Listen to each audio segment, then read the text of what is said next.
Welcome to Smart Finance 360, the podcast where money matters meet innovative thinking. Every week, we dive deep into the world of finance, exploring trends, debunking myths, and bringing you the latest insights from industry experts. Whether you're a seasoned investor, a financial newbie, or somewhere in between, this is your go-to source for becoming financially savvy. Welcome to another episode of Smart Finance 360. I got Mike Manfre, I call him the GOAT. He's the greatest of all time nutritionist. He does such great meal plans for clients. And I think this is so important financially as well because there's so many hidden costs by not using a nutritionist. So we're going to dive in and ask him many questions here.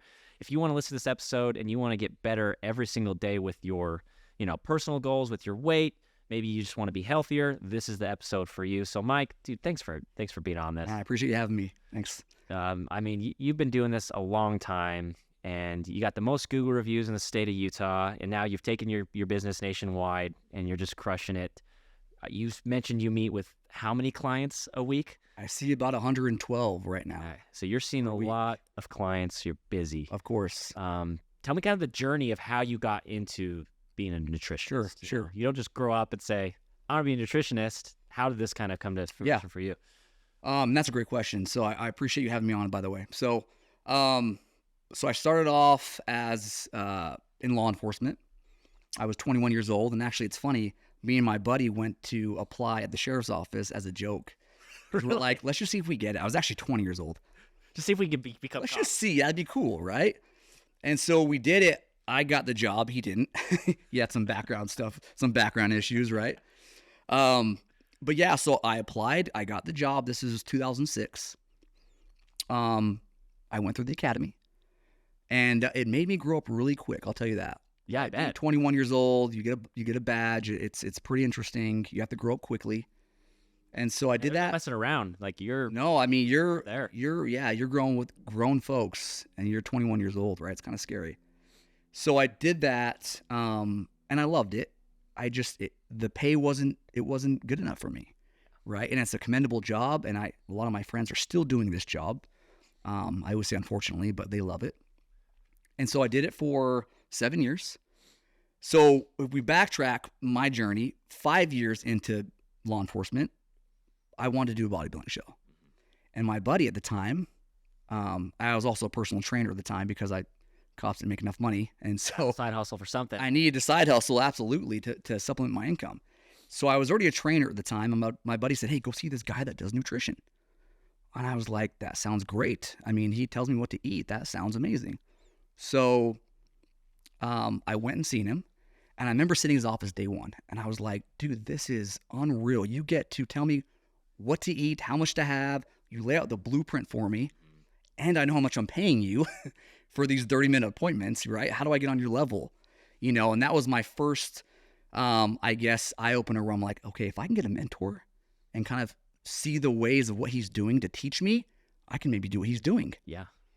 And I always push for people, get a mentor. It's so important. And I didn't realize he was going to become my mentor, and he did.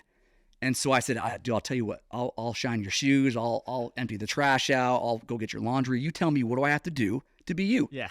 Right? And so, and I was already 5 years in law enforcement. I was already starting to kind of not like the job anymore. I just knew it wasn't for me. Just got a little stagnant. Yeah, I was looking at people that were growing as far as they were making more money, and I was working bad hours, and it just wasn't for me. Mm-hmm. So I sat in his office. I said, hey, tell me what I have to do to be you. And so he brought me on board. He kind of took me under his wing. And I remember working still at the sheriff's office at the time. And then after I was done with the work, I would go in his office and just sit with him for 4 or 5 hours with clients and just kind of shadow him. And I did that for almost a year. Right? I was basically working two jobs. Shadowing him. Two jobs with one pay. Yeah. With one pay. It was just all day. I had my normal day job, and I'd go see him, 4 or 5 hours and kind of hang out with him and see the process. And so, I always tell a lot of people that want to do what I do is I'm like, you got to pay your dues, right? I paid for a year. I didn't collect another paycheck, right? It was just 2 jobs with 1 pay. So I did that for about a year. He finally said, okay, I think you're ready. Start seeing some clients. And I started seeing clients. I was really nervous and, yeah, it's a very vulnerable process for them, probably. Absolutely. And I figured, well, who's going to listen to me? Yeah. Like, I'm brand new. Who's going to take me seriously?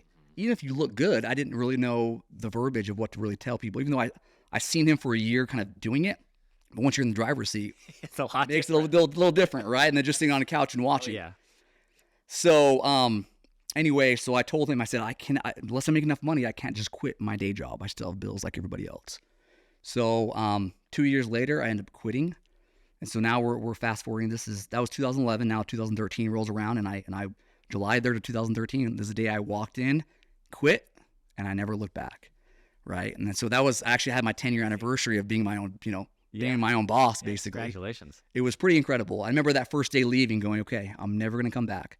I'm just never going to go back to a W-2 job. I'm over it. I'm not going to do it anymore. This has to work. There's no plan B.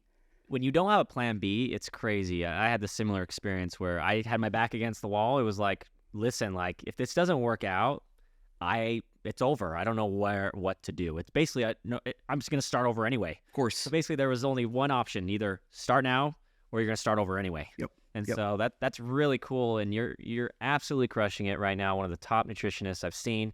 What was kind of the difference that you saw? Because you said for a while you were a physical trainer. What was kind of the difference that made you kind of switch from physical trainer to nutritionist? Well, yeah. And so I realized when I was training clients in the gym, their results weren't that good, right? We would train 3-4 days a week, what I call sweat equity, right? We're going to get equity out of the sweat. We're killing it. I'm there. I know they're putting in work for the hour. We do that 3-4 days a week. After a month, I'm like, not seeing what I want to see. Kind of look the same, dude. Yeah. Right? What are we doing wrong? I didn't really understand. And that was actually even before I even started nutrition coaching, right? This was back in 04, 05, 06. I was only 21, 22 years old. That's see them put the time in the gym. They're sweating their ass off. I just didn't get it. What is going on? I had no clue about, as far as nutrition coaching went. So I was very confused at that. And then once I realized nutrition's 75% of your results, right, what you're putting in your body, is way more important than what you're doing in the gym. Once I learned that process by having a mentor and kind of learning through and seeing, wow, your clients have amazing results. They don't even work out. Yeah. Right. You get some people that are working out 2 days a week and they're killing it versus my clients were working out 4 or 5 days a week and they were eating horribly and their results were not. The results switch from nutrition's key.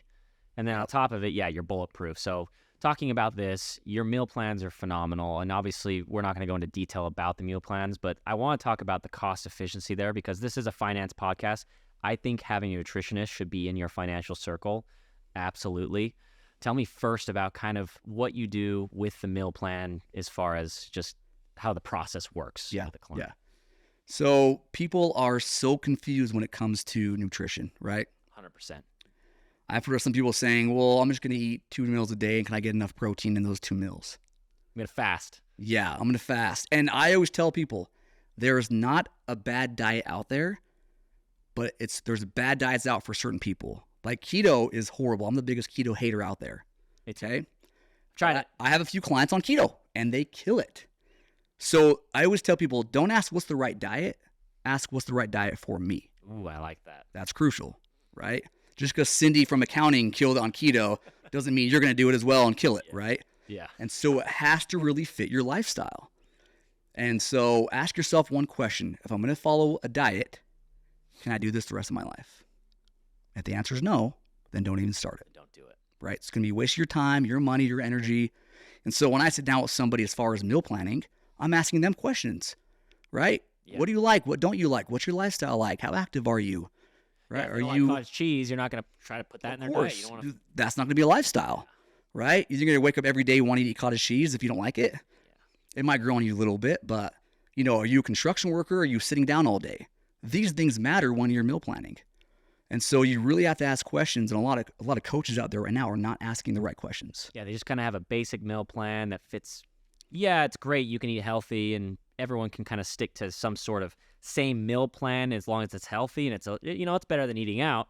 But the thing I like about you is the tricks too. You had tricks to the trade on buy this instead of this, buy that instead of this. Here's something you can do to make this a little more tasting, but taste better. Yes, it's not gonna affect your calorie intake. Yeah, it's all about alternatives. Like instead of eat this, right, consume this. Instead of having Doritos at night, maybe have Quest chips. Yeah, have protein chips. That kind of stuff, right? That kind of stuff you had, and you also even had like, hey, instead of this brand, this exact same brand, but it's cheaper. So you can save money by going to a nutritionist who knows all the brands, knows all the pricing, knows all the nutritional facts there. So with eating out versus having a nutrition meal plan, tell me overall what the cost breakdown. I guarantee it, if you use a nutritionist, you're going to save way more money than just eating out every day. I mean, how much does eating out cost? It's a lot. Chick-fil-A just went up. I mean, go to Chick-fil-A, it's going to be like $12, $13, $14 just a meal. I took me, my wife, my 2 kids who didn't eat anything. So it was really just me and my wife at like, what's that, aubergine? Yeah. Is that right? Yep. It was like $43, bro, for 2 salads. Yeah. I was like, what's the world coming to right now? It's a lot. This is wild. Right? And I could go spend $70 in healthy groceries for the week. So really, it's very cost effective hiring a coach. But more importantly, I tell you this, and I tell this to everybody that hires me. Even if it costs you $5,000, $10,000 to hire a coach, doesn't matter the price, because it's just paper. But you sitting in a hospital bed, you will not be happy you saved $5,000. Right? When you're sitting in a hospital bed and you're sick, you will not go, hey, honey, we still have that $5,000 in our account. You will not care because you didn't take care of your health. Yeah. That will not be on your mind how much is in your savings account when you're sick. And so you really have to prioritize your health and spend money on investing in your health with the right coach. I'm not saying you can't do it on your own, but if you're already 40 years old and you still look the same, hire somebody. Yeah. You can't do it on your own. You can't. It's right. I feel like after that, we're creatures of habit, right? And I'm 35, I'm going to do the same thing I've always done usually. Yep. Sometimes having a coach helps you. This is just my philosophy. I think you should have a CPA, a financial advisor, a mortgage loan advisor, obviously, a nutritionist. You should have what's more in the financial circle as far as insurance agent, stuff like that. You should have a really good tight-knit team. Yeah. And I think a nutritionist is one that's not historically in that circle. I think it should be mandatory. I think it should be in there equally with a financial advisor. Of course. Because they're hand in hand. I think a financial advisor and a nutritionist could really feed off each other and help each other because, yes, this financial advisor's handling your money, but the nutritionist is handling the most important commodity, your body. Your body. It's way more important than money. Yes. Your health. We get one body, right?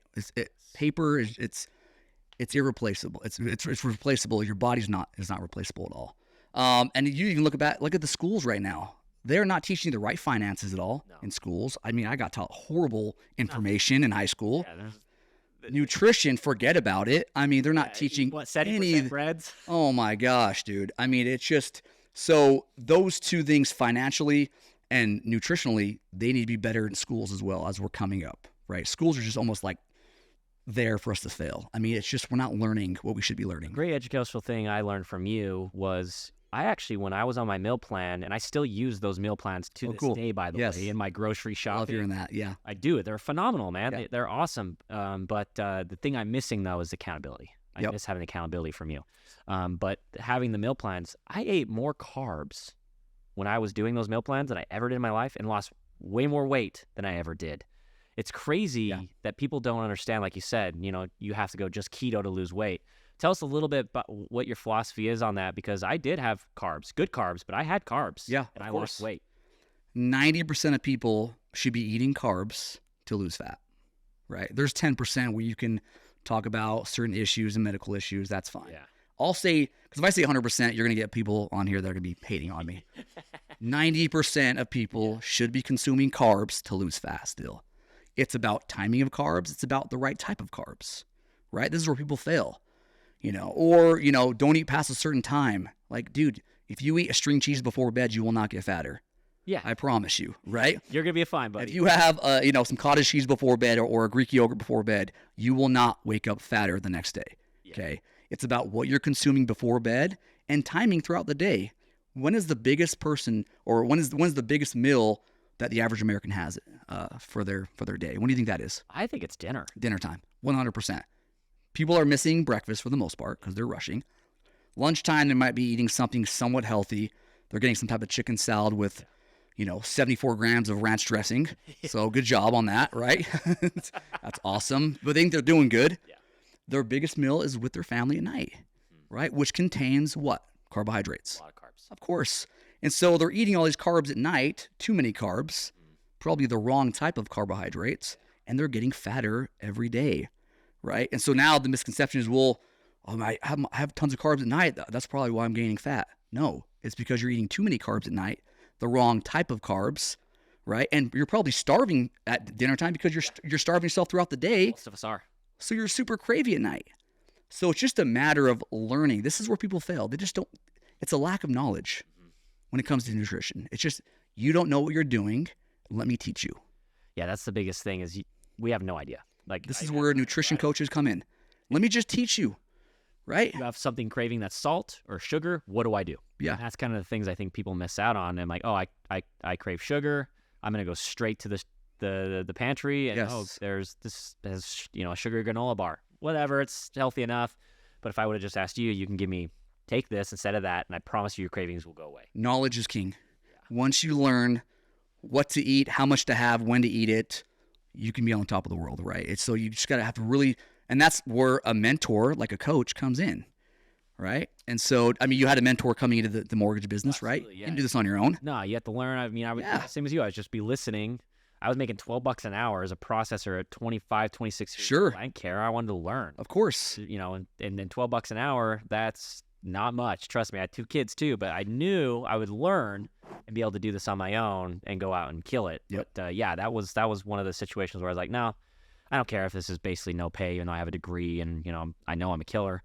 It's the knowledge of that piece and understanding how to do a bunch of different things throughout the process. Now I know A through Z. So not only do I know the loan officer side, I know the processing side, the closing side, servicing side, all these other aspects because I had good mentors. Good mentors are crucial. And you making $12 an hour, knowing there's a light at the end of the tunnel, Yes. as far as where you're going to be in the next 5 years while you're making $12 an hour is also crucial, right? And so even with my clients, even when you're anyone out there trying to lose weight, you have to take it a pound at a time.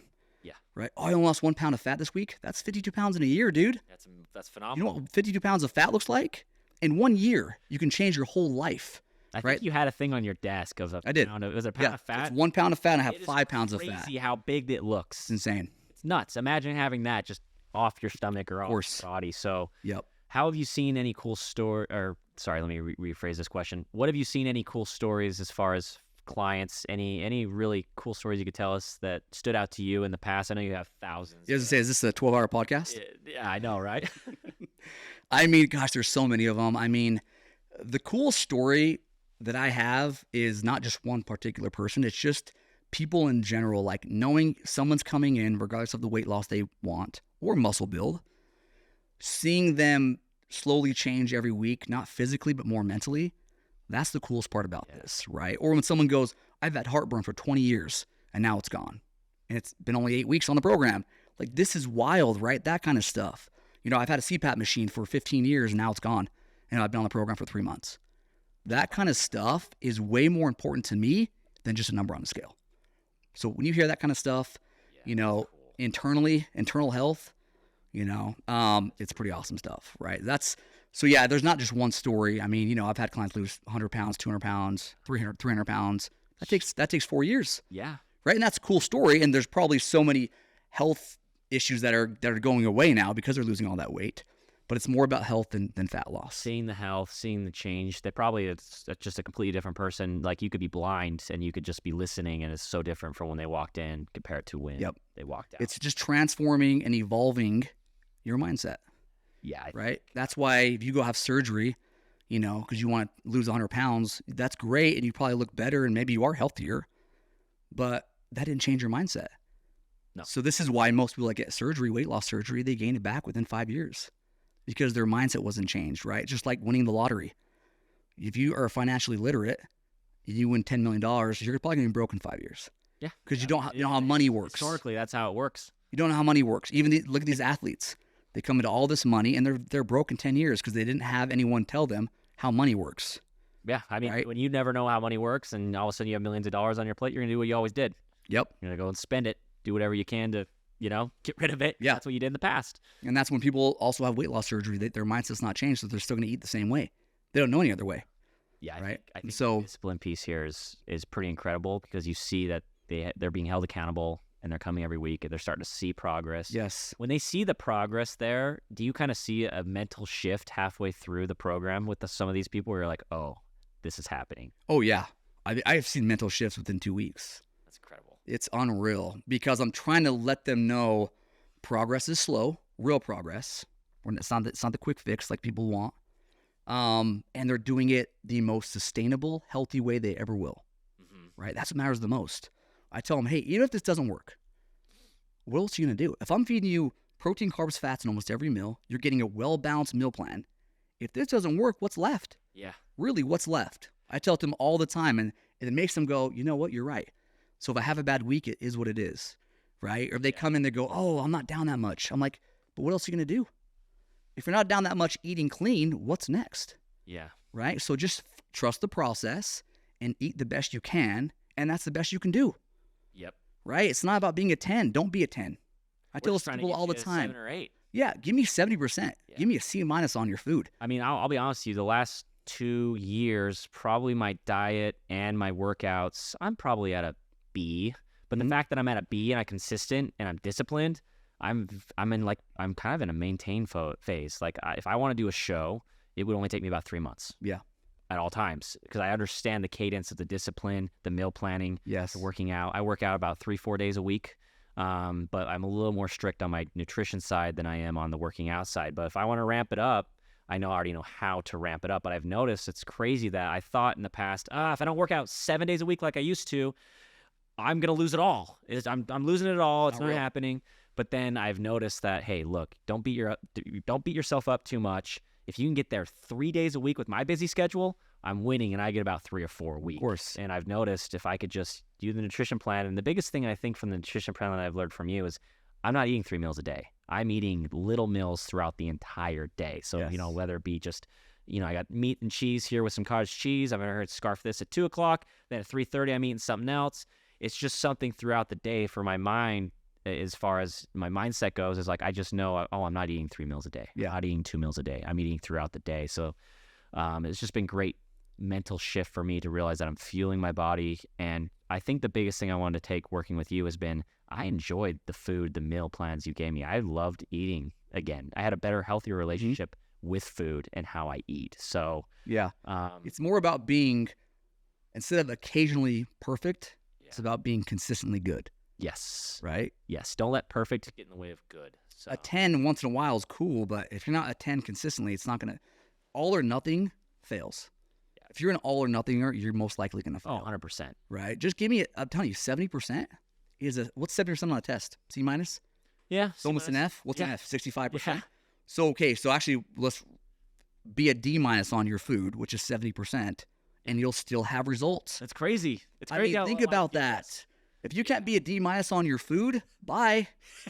Bye, Felicia. Right? Yeah, bye, Felicia. If you can't give me a D minus, you don't want it that bad.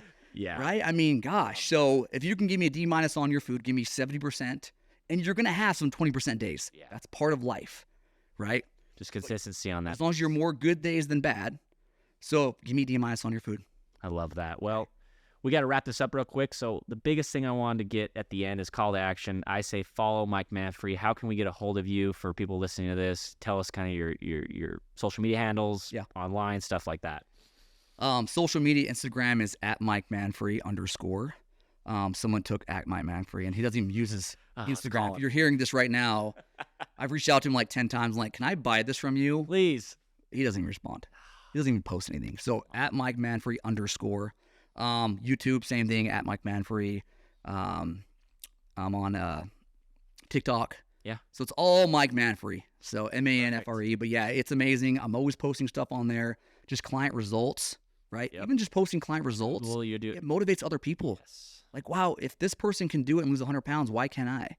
Right? And so that's really what I'm targeting, is just showing people it can be possible doing it the right way. And you could eat carbs every meal of the day for the most part and lose fat. I love it. Reach out to Mike. He is phenomenal. I've seen personal results from him. Many people have referred to him, have seen results. He's the top nutritionist in Utah. Absolutely crushing it. Dude, thanks for being on. Dude, thanks for having me. Good, man. You're amazing.